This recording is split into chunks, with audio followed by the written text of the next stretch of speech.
السلام علیکم ورحمۃ اللہ وبرکاتہ۔ بسم اللہ الرحمن الرحیم۔ امید ہے کہ آپ سب خیریت سے ہوں گے اور اپنی زندگی ایمان کی بہترین حالت میں گزار رہے ہوں گے۔ آج ہم شروع کریں گے سبق نمبر 3 جماعت سوم اردو کتاب۔ سبق کا نام ہے بمثل ہے ان کی ذات، یعنی آپ صلی اللہ علیہ وسلم کی ذات بے مثال ہے، اخلاق میں، افعال میں، طور طریقے، رسم و رواج میں، طرز زندگی میں، لوگوں کے ساتھ لین دین کے اعتبار سے، لوگوں کے ساتھ رہن سہن کے حوالے سے، یعنی ہر اعتبار سے آپ صلی اللہ علیہ وسلم کی ذات بے مثال ہے۔ اس سبق میں 2 چیزیں ہیں، نمبر 1 پڑھنے سے پہلے، نمبر 2 آئے مزید جانے۔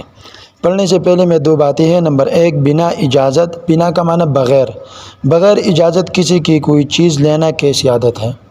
جواب یہ ہے کہ بغیر اجازت کسی کی کوئی چیز لینا بری عادت ہے، کیونکہ بنا اجازت کسی کی کوئی چیز لینا بری عادت ہے۔ اس کی وجہ یہ ہے کہ بغیر اجازت کی چیز کا لینا اس کے لیے تکلیف کا باعث ہے۔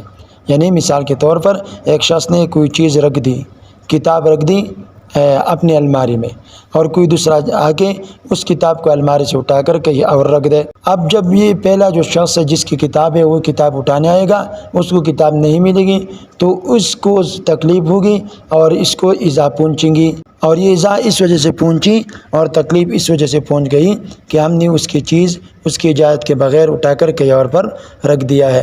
اس لیے کسی کی کوئی بھی چیز ہو اس کی اجازت کے بغیر لینا مناسب بات نہیں ہے، اور یہ باعث تکلیف اور اذیت ہے۔ دوسری بات ہے، اگر آپ کو کسی کی کوئی چیز زمین پر گری ہوئی ملے تو آپ کیا کریں گے؟ جواب یہ ہے کہ اگر ہمیں کسی کی گری ہوئی چیز زمین پر مل جائے تو ہم اس کو اس نیت سے اٹھائیں گے کہ اس کو فلاں تک جس کا ہے اس تک پہنچائیں گے۔ اس کا طریقہ یہ ہے کہ اس چیز کو اٹھا کر امانت کے طور پر رکھ دیں گے اور اس کا اعلان کریں گے، اس کی تشہیر کریں گے تاکہ جس کے ہو اس کو لے جائے۔ اگر اس کا کوئی شخص نہ مل جائے تو پھر اللہ کے راستے میں کیا کرنا؟ اس کو صدقہ کرنا، اس نیت سے کہ اگر اس کا اصل مالک معلوم ہو گیا تو میں اس کو اپنے طرف سے پیسے دے دوں گا اور چیز اللہ کے راستے میں میرے طرف سے ہو جائے گی، اور اگر چیز کے مالک کا پتہ نہ چل سکا تو اس کی طرف سے صدقہ شمار ہوگا۔ دوسری چیز ہے آئے مزید جانے۔ نبی کریم صلی اللہ علیہ وسلم نے فرمایا جس میں امانت داری نہیں اس کا کوئی ایمان نہیں۔ یہ دراصل حدیث شریف کا ترجمہ ہے۔ حدیث شریف یہ ہے کہ لا ایمان لمن لا امانت لہ، کہ جس شخص کے پاس امانت نہیں اس کا کوئی ایمان نہیں، یعنی ایمان والا شخص امانت دار ہی ہوگا، وہ امانت میں خیانت نہیں کر سکتا۔ اس کے بعد شروع کرتے ہیں سبق۔ بمثل ہے ان کی ذات، یعنی صلی اللہ علیہ وسلم، یعنی آپ صلی اللہ علیہ وسلم کی ذات بے مثال ہے۔ سبق شروع کرنے سے پہلے چند خاص الفاظ ہے جس کو سمجھنا ضروری ہے، اور اس کا بہترین طریقہ یہ ہے کہ آپ کے پاس کتاب ہونا چاہیے اور ہاتھ میں پنسل ہو۔ جو لفظ مشکل ہو اس کے اوپر معنی لکھنا ضروری ہے تاکہ بعد میں پڑھنے میں آسانی ہو، اگر دوبارہ دہرانا ہو تو اس میں بھی آسانی رہے گی۔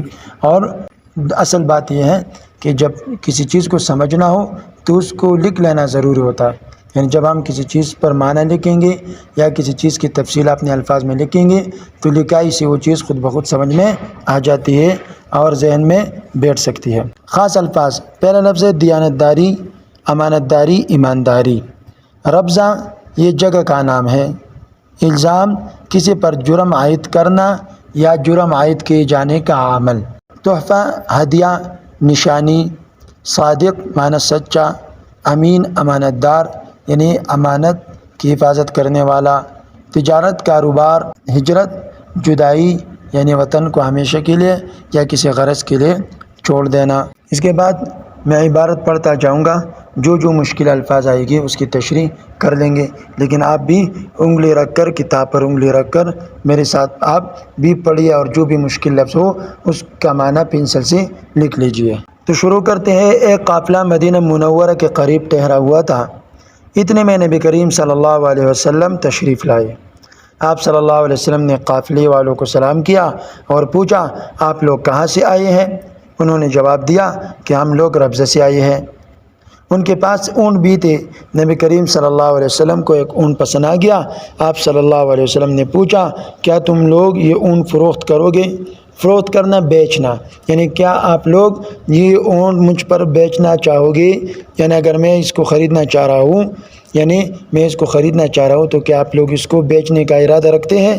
انہوں نے جواب دیا جی ہاں ضرور، ہم اس کو بیچنے کا ارادہ رکھتے ہیں۔ نبی کریم صلی اللہ علیہ وسلم نے اس اونٹ کی قیمت پوچھی، انہوں نے اس کی قیمت بتائی۔ آپ صلی اللہ علیہ وسلم وہ اونٹ لے کر واپس مدینہ منورہ آ گئے۔ آپ صلی اللہ علیہ وسلم کے جانے کے بعد قافلے والے پریشان ہو گئے۔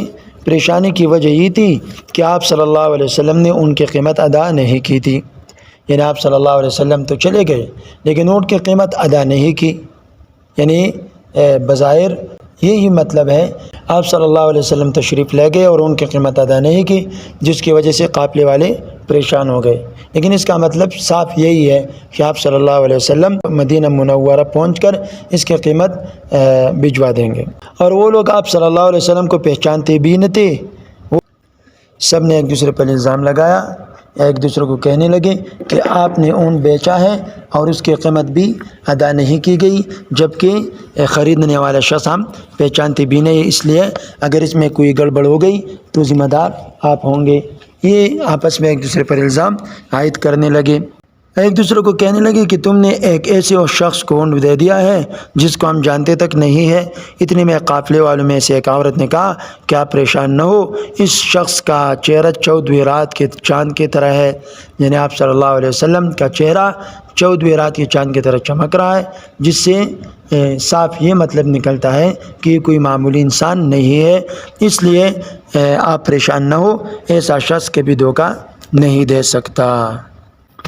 شام کے وقت ایک شخص قافلے والوں کے پاس ڈھیر ساری کھجوری لے کر آیا، بہت ساری کھجوری لے کر آیا۔ اس نے بتایا کہ اللہ تعالیٰ کے نبی صلی اللہ علیہ وسلم نے کھجوری بھیجی ہے اور پیغام دیا ہے کہ ان میں سے اپنے اونٹ کی قیمت کے برابر کھجوری تول لو، جو کھجوری باقی بچ جائے وہ تمہارے لیے تحفہ ہے۔ قافلے والوں نے اپنے اونٹ کی قیمت کے برابر کھجوری تول لی اور جو باقی بچ گئی وہ بھی کھا لی۔ قافلے والے نبی کریم صلی اللہ علیہ وسلم کی دیانتداری اور سخاوت پر بہت خوش ہوئے۔ دیانتداری کا معنی ایمانداری، سخاوت فیاضی، کسی کو کچھ دینا، بخشش کرنا۔ تو کہہ رہے ہیں کہ قافلے والے نبی کریم صلی اللہ علیہ وسلم کی ایمانداری دیکھ کر اور آپ صلی اللہ علیہ وسلم کی سخاوت دیکھ کر کہ ان کی قیمت کے بجائے ان کی قیمت سے بھی زیادہ بیچ دیا، یعنی ہمارا اکرام کیا اور ہمارے لیے کھانے کا انتظام بھی کیا۔ بہت خوش ہو جانا، بہت زیادہ خوش ہو جانا، یعنی ان باتوں پر قافلے والے بہت ہی زیادہ خوش ہو گئے۔ ایک تو ان کو ان کی قیمت مل گئی اور دوسرا یہ کہ ان کو کھانے کے لیے کھجوری بھی مل گئی۔ نبی کریم صلی اللہ علیہ وسلم کی ذات میں بے شمار خوبیاں تھیں، بے شمار بہت زیادہ خوبیاں، خصلتیں، یعنی آپ صلی اللہ علیہ وسلم میں بہت زیادہ خصلتیں پائی جاتی تھی۔ آپ صلی اللہ علیہ وسلم بہت سے خصلتوں کے مالک تھے جن میں امانت و دیانت نمایاں تھی، یعنی آپ صلی اللہ علیہ وسلم میں خوبیاں بہت زیادہ تھی، لیکن امانت و دیانت کا آپ صلی اللہ علیہ وسلم الگ سے خاص طور سے خیال رکھتے تھے، امانت اور دیانت کو کبھی فراموش نہیں کرتے تھے، اور جو بھی کام کرتے تھے امانت داری کے ساتھ اور دیانت داری کے ساتھ کرتے تھے۔ دوست اور دشمن سب آپ صلی اللہ علیہ وسلم کو صادق اور امین کے نام سے پکارتے تھے، یعنی آپ صلی اللہ علیہ وسلم کی امانت داری اور دیانت داری کی وجہ سے دشمن بھی آپ کو صادق یعنی سچا اور امین یعنی امانت دار کے نام سے پکارتے تھے۔ ہجرت سے پہلے آپ صلی اللہ علیہ وسلم تجارت کرتے تھے اور لوگ آپ صلی اللہ علیہ وسلم کے پاس اپنی چیزیں امانت رکھتے تھے، انہیں جب ضرورت ہوتی اپنی چیزیں واپس لے لیتے تھے۔